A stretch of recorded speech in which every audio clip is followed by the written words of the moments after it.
Hi, this is Ranger Jonah with DeKalb County, and I'm standing in front of my house today, still in the middle of the COVID-19 pandemic.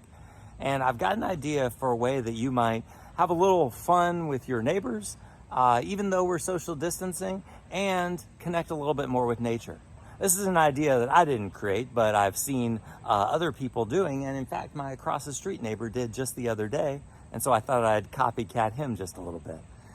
This is an activity that you can do very easily in your front yard or on the walk in front of your house that's making a nature trail on your sidewalk. Let me show you what I've done so far, and then we can do a few more together. So as I walk down the sidewalk right here in front of my house, you can see I've already started labeling a few of the plants along the way. This one's pokeweed, and you see I drew a little arrow. That's pokeweed right there. And then I've got a tiny little fig tree growing in the side of my yard, so I labeled it fig. You don't have to be super precise to make it fun. And here's one that we can label right next to my mailbox. You know what that is, right? Yeah, it's a rosemary. R-O-S-E.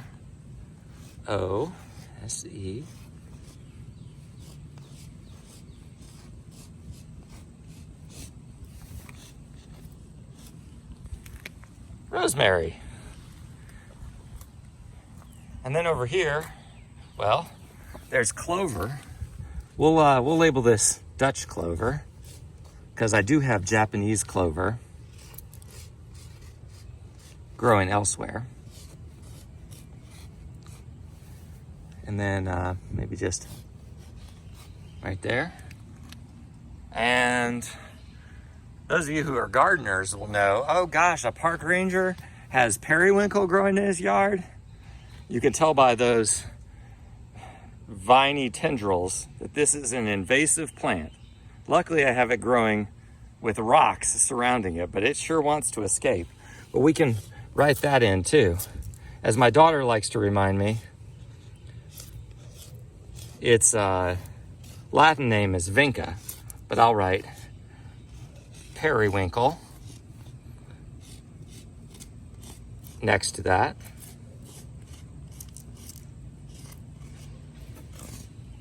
And then we got to draw a line up the wall. There it is. So now we got vinca periwinkle, we have Dutch clover, we got rosemary, and then down the way I wrote in lyre leaf sage, which is that beautiful purple leaf right there. And, well, this tree needs to be labeled. You can see from those flowers, it's a crepe myrtle.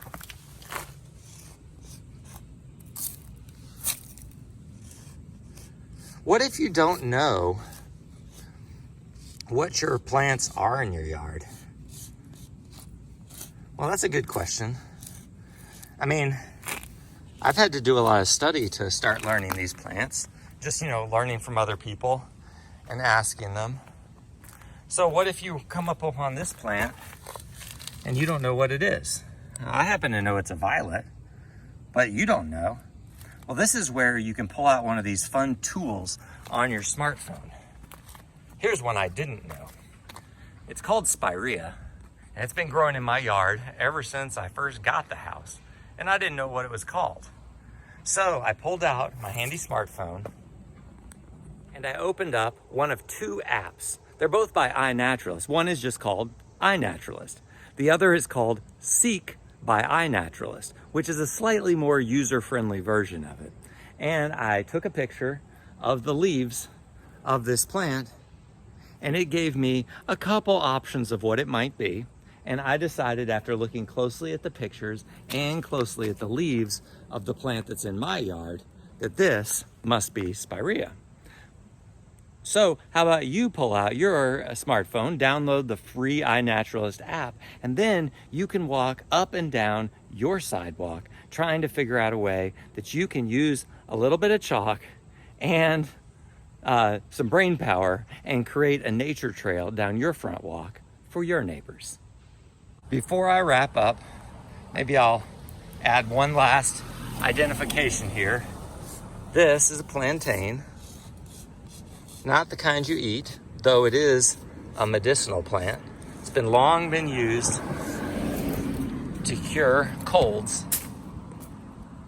And then I can look back on my little bit of sidewalk and see after the plantain, there's plant number 2, 3, 4, 5, 6, 7, 8, 9, 10.